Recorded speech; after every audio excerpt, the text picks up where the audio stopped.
아들을 믿는 자에게는 영생이 있고 아들에게 순종하지 아니하는 자는 영생을 보지 못하고 도리어 하나님의 진노가 그 위에 머물러 있느니라. 오늘 3장의 결론이 이 36절에 있습니다. 아들을 믿는 자에게는 영생이 있고, 아들이 누구죠 여기서? 예수님.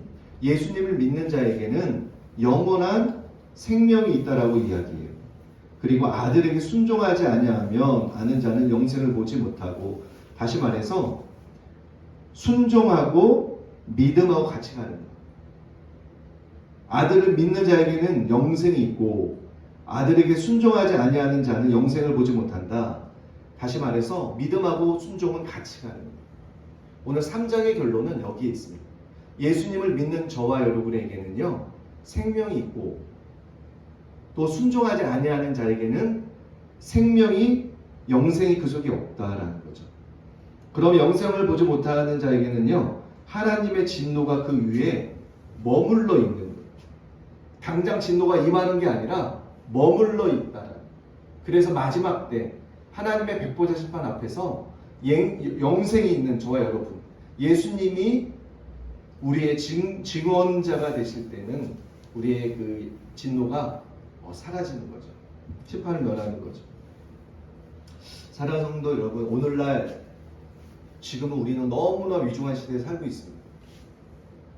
여러분, 지금 빠르게 성경의 말씀들이 지금 성취되는 시기에 우리가 살고 있습니다. 재난의 시작이라고 마태복음에 이야기하죠. 난리와 난리, 전쟁의 소문이 있고요. 나라가 나라를 대적하며 빠르게 사랑이 식어가는 저와 여러분이 살고 있는 이때입니다. 여러분 그거 아세요? 여러분 한 번쯤 들어보셨을 거예요. 일론 머스크라고 미국의 사업가죠. 트위터를 인수했던, 그리고 테슬라의 그 사업주죠. 일론 머스크가 이미 2000년 초반에 뉴럴링크라고 뇌에 컴퓨터 칩을 심는 그 실험을 계속해서 연구를 진행해 왔습니다. 그래서 그 연구 결과가요, 많은 부분은 향상되고 진행이 되고 임상도 다 마친 상태죠. 지금 어느 시대에 우리가 살고 있냐면요, 처음에 시작은 뇌에 임플란트를 심는 거죠. 뇌에 컴퓨터 칩을 이식해서 인간과 뇌가 하나의 어떤 연결로, 우리의 마비됐던 환자, 생각만 해도 컴퓨터 칩이 작동을 해서 몸이 반응하는 여러 가지 실험들을 하고 있습니다. 그런데 이게 생명과학에서 어떤 생명을 다루는 부분으로 시작하지만 이게 전쟁 무기와 혹은 사람을 통제하는 수단으로 나아갈 수 있는 위험성이 무엇보다도 크죠. 지금은 AI 시대라고 하죠. AI가 빠르게 상용화되고 더 고도화되는 시대에 우리가 살고 있어요. 그런데 여러분, 그럴수록 하나님의 말씀이 1.1획이 변형되지 아니하고 그대로 이루어지고 있다는 사실을 저는 요즘 너무나 절실하게 느끼고 있습니다. 특별히 이스라엘 전쟁 소식을 계속 업데이트하고 모니터하면서 그런 걸 많이 생각해요. 성경의 구약의 성경을 읽어보면 이스라엘을 대적했던 수많은 주변 아랍국들이 있습니다. 이집트를 비롯하여 시리아, 터키, 오늘날로 이야기하면 그 예전에도 이스라엘을 억압했고 이스라엘 공격했던, 연합으로 이스라엘을 공격했던 많은 아랍국들이요, 지금도 여전히 이스라엘 위협하고 공격하고 있습니다. 물론 이스라엘의 그 중동 전쟁이 있었죠. 연합군과의 전쟁, 1차, 2차 중동 전쟁 계속해서 지금 5차까지 있었죠. 지금도 진행 중에 있습니다. 여러분, 이스라엘은 하나님의 눈동자처럼 하나님을 생각하죠. 그런데 한국의 대체신학이 잘못 들어와서 이스라엘을 마치 범죄자인 것처럼, 하나님이 이스라엘 버린 것처럼 우리의 많은 학계에서는 생각하고 있습니다. 전혀 그렇지가 않습니다. 하나님 이스라엘 한 번도 버린 적이 없고요.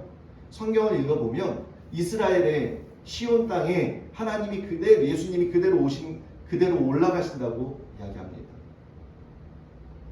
저는 이스라엘 전쟁을 보면서 지금 빠르게 성경이 성취되고 있는 걸, 놀라운 사실을 목격하면서 때로는 두렵기도 합니다. 왜냐하면 지금이 정말 예수님이 오시기에 가까운 시대에 우리가 살고 있기 때문이죠. 여러분, 그러려면 우리가 하나님을 알 때 바르게 알아야 합니다. 오늘 여기 본문 3장에 보니까 예수님과 니고데모의 그 대화 내용이 나와요. 그런데 이 니고데모가 누구입니까? 선생이라 불리운 랍비였어요. 리더십이었다라는 오늘날로 얘기하면 가르치는 자리에서 백성들을 가르치는 지도자였다라는 거죠. 그런데 이 니고데모가 예수님을 잘 몰랐던 것 같아요. 니고데모가 1절에 보니까 바리새인 중에 니고데모라는 사람이 있으니 유대인의 지도자라. 여러분, 바리새인은요, 당시에 바리새인은 존경받는 지도자 그룹이었어요. 바리새인 중에서 지도자라는 거죠. 그런데 그 니고데모가 밤에 예수님께 와서 묻는 거예요. 여러분, 왜 밤에 왔을까요? 니고데모는 이스라엘에 대해서 백성들에게 하나님의 성경을 풀어서 가르치는 지도자예요. 그랬던 그가 예수님을 몰랐어요. 진리에 대해서 몰랐습니다. 그래서 그가 낮에 오는 게 아니라 아무도 사람이 드러내지 않는, 보지 않는 밤중에 예수님을 찾아와요. 그래서 예수님 앞에 물어보죠. 우리가 당신은 하나님께로부터 오신 랍비인 줄 아나이다. 하나님께로 온 선생인 줄 아나이다. 인정하는 거죠. 하나님이 함께 계시지 아니하면 당신이 행하시는 이 표적을 아무도 할 수 없음이니라. 랍비였던 니고데모가요, 예수님을 인정하는 거예요. 하나님이 예수님과 함께하지 아니하면 예수님을 통하여 가르치는 이 지혜, 그리고 많은 기사와 표적들은 하나님이 함께하지 아니하면 결코 할 수 없는 일이라고 인정하였던 거예요. 니고데모는 비록 랍비 중에, 유대인 중에 지도자였지만 그 마음의 중심에 어떤 진리에 대한 갈망이 조금은 있었던 것 같아요. 그래서 낮에 행하지는 않았지만 비록 밤에 남들이 보지 않는 시선, 남들이 보지 않는 그곳에 와서 예수님 앞에 물어보죠. 예수님이 인정하죠. 그러면서 계속해서 질문에 나아갑니다. 3절에 보니까 예수께서 대답하여 이르시되 진실로 진실로 내게 이르노니 사람이 거듭나지 아니하면 하나님의 나라를 볼 수 없느니라. 예수님이 거듭남에 대해서 이야기합니다. 영적인 진리에 대해서 이야기하죠. 그래서 니고데모의 반응이죠. 4절에 보니까 니고데모가 이르되 사람이 늙으면 어떻게 날 수 있사옵나이까? 두 번째 모태에 들어갔다가 날 수 있사옵나이까? 라고 묻죠. 여러분, 예수님은 진리에 대해서 이야기했는데 니고데모의 반응 어때요? 영적으로 진리를 이해하고 반응하는 것이 아니라 완전히 육적으로만 반응해요. 다시 어떻게 사람이 어머님의 태에 몸속에서 태어나서 다시 어머님 뱃속에 들어갈 수 있느냐라는 반문이죠. 불가능하다라는 대답을 예수님께 질문합니다. 예수님께서 5절에 말씀하죠. 예수께서 대답하시되 진실로 진실로 내게 이르노니 사람이 물과 성령으로 나지 아니하면 하나님의 나라에 들어갈 수 없느니라. 조금 더 3절에 대한 말씀을 거듭남에 대해서 구체적으로 풀어서 예수님께 5절에 말씀하는 거예요. 물과 성령으로 거듭나지 아니하면 하나님의 나라에 들어갈 수 없다라고 예수님이 조금 더 구체적으로 진리를 풀어서 설명하죠. 그러면서 6절에 계속 이야기합니다. 육으로 나는 것은 육이요 영으로 나는 것은 영이니 내가 내게 거듭나야 하겠다 하는 말을 놀랍게 여기지 말라. 사람의 임의로 불매 바람이 임의로 불매 내가 그 소리를 들어도 어디서 와서 어디로 가는지 알지 못하나니 성령으로 난 사람도 다 그러하니라. 그러니까 9절에 니고데모가 다시 예수님께 반문합니다. 니고데모가 대답하여 이르되 어찌 그러한 일이 있을 수 있나이까? 믿지 않는 거예요. 니고데모는 예수님의 이 영적인 진리를 풀어서 이야기했는데도 불구하고 쉽게 이해할 수 있게도 말씀했는데도 불구하고 니고데모는 여전히 믿지를 못하는 거예요. 어떻게 이런 일이 일어날 수 있습니까?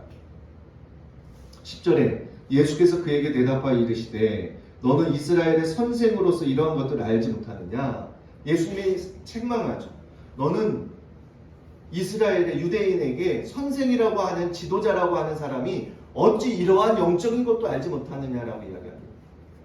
여러분, 오늘날 어떻습니까? 한국 교회에요, 많은 목사님들이 있어요. 교단은 다르지만 수많은 주의 종들이 있습니다. 그런데 그 주의 종들이요, 영적으로 진리에 대한 관심이 없을 뿐만 아니라 진리에 대해서 너무 무지해요. 너무 무지해요. 하나님의 말씀을 단순히 교리적으로 잘못 안경을 끼고 잘못 해석함으로 인해서 니고데모의 실수를 오늘날도 여전히 많은 강대상에서 목사님들이 그렇게 실수를 하고 있다라는, 전혀 영적이지 않은 일들을, 영적이지 않은 그러한 진리를 마치 비진리를 진리인 것처럼 막 가르친다라는 거죠. 11절에 예수님께서 대답할 진실로 진실로 내게 이르노니 우리는 아는 것을 말하고 본 것을 증언하노라. 그러나 너희가 우리의 증언을 받지 아니하였도다. 당시에 예수님이 많은 랍비들과 백성들에게 진리에 대해서 이야기했지만 그들이 믿지 않았다라. 제가 아까 찬양 가운데 이런 생각이 나더라고요. 하나님의 어떠한 누군가는 귀한 간증도 하는 영적인 체험도 할 뿐만 아니라 하나님의 귀한 은혜도 경험하는데, 또 어떤 사람은 영적은 아무런 경험이 없을 수 있다라는 거죠. 어떤 사람은 신비한 체험도 합니다. 신비한 은혜도 경험해요. 근데 어떤 사람은 아무런 경험이 없을 수 있어요. 왜 이런 차이가 어디서 나올까라고 아까 찬양 가운데 잠깐 생각하게 되더라고요. 그런데 그런 마음이 들더라고요. 믿음에서 이거는 차이가 결정이 된다. 왜냐하면 하나님께 나아가는 자는 반드시 그가 계신 것과 그가 또한 자기를 찾는 자들에게 상 주심이심을 믿어야 할지니라. 히브리서에서 이야기하죠. 하나님께 나오는 모든 사람은 하나님이 계신 것과 그분을 진령과 진정, 그분을 영과 진리로 예배하는 모든 사람에게 하나님은 상을 주시는 사람이라는, 상을 주시는 분이라는 것을 믿음으로 믿어야 한다는 마음이 들더라고요. 여러분, 우리가 과연 믿는 자일까? 믿지 않는 자일까? 여러분, 우리가 근간부터 정말 우리가 확인해야 될 줄 믿습니다. 나는 진짜 믿는 자일까? 아니면 믿는다라고 착각하는 자일까? 아까 3장 1절에 보니까 그러죠. 아까 마지막 절 36절에 그러죠. 믿는 자에게는 영생이 있고 아들에게 순종하지 아니하는 자는 영생을 보지 못한다. 그러니까 믿음과 순종 같이 간다라는 거예요. 믿는 자, 예수님을 우리 임금가우를 믿는 자에게는 영원한 생명이 이 안에 있을 뿐만 아니라 우리의 삶의 모습을 보면 순종하는 걸음걸음이다. 과정이 있다라는 거예요. 우리가 예수님을 믿는다라는 것은 우리 삶에서 하나님의 말씀대로 순종해가는 과정이 분명히 존재한다라는 거예요. 그 과정을 통해서 열매 맺는 삶을 살게 된다라는 거예요. 그런데 우리가 바꿔서 우리 삶에서 순종하는 모습들이 없다면 우리 안에 예수님을 믿지 않는 불신자일 수도 있다라는 거예요. 여러분, 이것이 얼마나 중요한지 모르겠습니다. 너무너무 중요하죠. 여러분, 예수님이 이 땅에 오셔서 빛으로 오셨는데 그 시대의 백성들이요, 빛 대신 예수님을 보지 못했어요. 알아보지 못했어요. 오늘날도 마찬가지입니다. 오늘날도 너무 마찬가지죠. 여러분, 우리가 예수님을 알 때 진리로 알아야 합니다. 바르게 이해하고 알아야 합니다. 여러분, 그래서 바른 지식은 너무너무 중요한데요. 이 바른 지식이 이 바른 지식을 경험으로 내가 나의 것으로 만들려면 과정이 존재해야 해요. 진리를 우리가 공부하는 학생일 때도 마찬가지잖아요. 내가 공부하는 이 진리가 바르다라는 것을 과정을 통해서 결과로서 증명해야 되잖아요. 마찬가지죠. 우리 하나님을 알려면 인격이신 그 하나님과 인격이신 내가 교제가 있어야 돼요. 그런 과정이 분명히 존재해야 돼요. 그런데 그 과정은요, 누군가에게는 아마 조금은 차이가 있을 수 있겠죠. 어떤 분은 예배의 시간을 통해서 비록 하나님과 교제하는 사람이 있을 거고, 어떤 사람은 홀로 있을 때 하나님과 말씀을 묵상할 때, 또 기도 중에 다 각자 상황과 형편은 다를 수 있습니다. 그러나 분명한 사실은 그분과 인격적인 교제가 있는 분에게는 순종이라는 걸음걸음이 있다는 과정이 존재하고 그 과정을 통하여 결국에는 열매를 맺게 된다는 하나님의 말씀에 순종하는 열매를 맺게 된다는 것이죠. 여러분 요한이라는 오늘 그 본문 3장에 보니까 요한이라는 지도자가 또 이야기가 나와요. 30절에 보니까 그는 흥하여 하겠고 나는 쇠하여야 하리라 하리니. 여러분 이 요한이요 너무나 겸손했던 것 같아요. 요한도 존경받는 지도자였습니다. 당시에 요한은 대단한 선지자였습니다. 많은 제자들이 있었습니다. 그리고 당시에 헤로드 왕도 요한을 두려워할 정도로 요한은 영적인 파워가 있었고요. 요한은 분명한 리더십을 발휘했던 영향력이 있는 지도자 중에 하나였어요. 그랬던 이 요한이요, 예수님에 대해서 얼마나 자신의 본질인 자신의 정체성을 분명히 알았고, 요한은 자기가 해야 될 사역의 방향을 분명히 알았어요. 그러면서 30절에 그러죠. 예수님은 흥하여야 하겠고 나는 쇠하여야 하리라. 예수님은 흥하여야 한다는 거죠. 메시아였던 예수님은 흥하여야 하고 나는 감춰져야 된다는. 그런데 오늘날 많은 교회 목사님들이 어때요? 자기가 돋보이려고 합니다. 부교역자가 조금만 말씀 잘 전하고요, 조금만 기름 부음이 있으면 쫓아내는 것을 심심치 않게 들었습니다. 담임 목사가 질투를 해서 부교역자 쫓아내는 경우를 너무 많이 저는 이야기를 들었습니다. 실제로 보기도 했고요, 경험도 했고요. 여러분, 그런데 요한은요 예수님에 대해서 그렇게 하지 않았습니다. 예수님은 철저하게 자신의 정체성을 분명히 알았습니다. 다시 말해서 요한은 자기의 자리를 알았습니다. 예수님은 흥하여야 하겠고 나는 쇠하여야 하리라. 위로부터 오시는 이는 만물 위에 계시고 땅에서 난 이는 땅에 속한 것을 말하느니라. 하늘로부터 오시는 이는 만물 위에 계시나니. 분명히 예수님에 대해서 알았던 것 같아요. 여러분, 사랑하는 성도 여러분, 우리가 예수님을 분명히 바르게 이해하고 그분과 교제할 때 우리의 그런 죄성, 이것이 죄를 다스릴 수 있는 은혜가 주어지지 않을까 생각해 봅니다. 여러분, 말세 중에 많은 징조들이 있지만 그 중에 하나가 뭐냐면 죄성이 강해지는. 사람이 이성으로, 예전에는 이성이 죄성을 눌렀습니다. 죄성이 막 올라오더라도 이성이 죄성을 누르기 때문에 잘 드러나지 않았어. 행위로 잘 죄를 짓지 않았어. 그런데 오늘날 어떻습니까? 사람들이 이성이 죄성을 이기지를 못해요. 죄성이 너무 강해서 이성으로 그 죄성을 누르지를 못해서 부끄러운 죄도 짓고요, 멀쩡해 보이는 사람이 완전히 딴 행동들을 하기도 하고요, 그렇게 이중적인 삶의 모습을 보이기도 합니다. 이것만 보아도요 말세의 징조 중에 하나예요. 이제는 더욱더 사단이 귀승을 부릴 거예요. 사단이 귀승을 부릴 겁니다. 그러나 반면에 더욱더 하나님의 은혜가 하나님이 임재하는 교회에 부어질 거예요. 하나님이 함께하는 목회자와 하나님이 함께하는 교회에 하나님의 임재가, 은혜가 부어질 거예요.